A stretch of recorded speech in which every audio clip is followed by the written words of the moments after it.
No, it's Oh, okay. you don't see. Make sure I get it right though. Okay. Hi, my name is Megan Pritchard, and I am a student at Liberty University.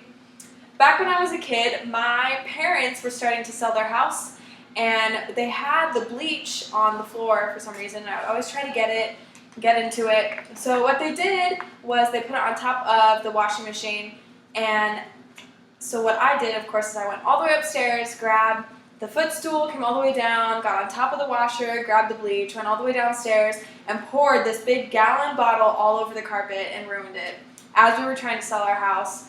And basically that was just my selfishness trying to do the things that I wanted to do, whatever worked for me. Obviously I wouldn't do that anymore, but I can say that I have led worship for 7 years and I have a deep passion for worship.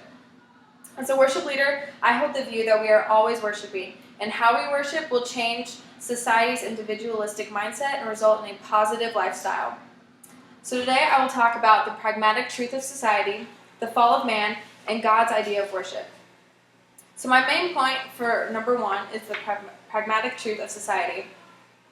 Alvin Jr., the author of Created for Connection, says the pragmatic truth standards hold that a belief, feeling, or behavior is acceptable if it simply works for the person who holds it, regardless of whether it logically consists with anyone else's experiences and standards.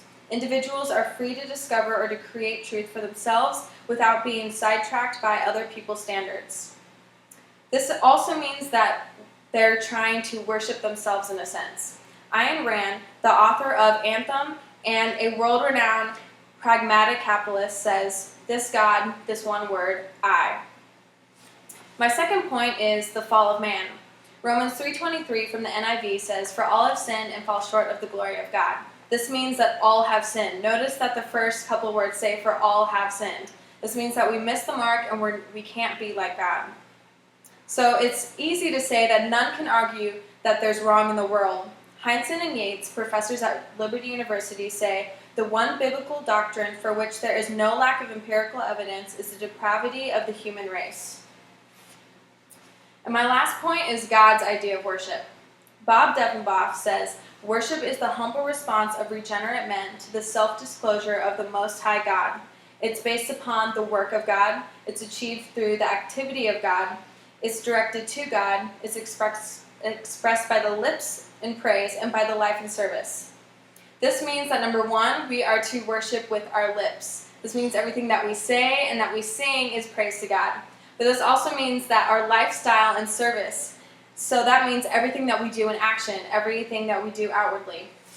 This also means that it is not about ourselves. This is about God. Louis Giglio, a world-renowned pastor of Passion City Church and the starter of Passion Conferences, says, "But to mean it when I say that I want my life to count for His glory is to drive a stake through the heart of self, a painful and determined dying to me that must be a part of every day that I live."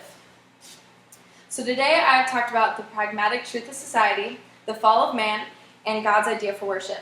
We are always worshiping, but what and how we worship will change society's individualistic mindset and result in a positive lifestyle.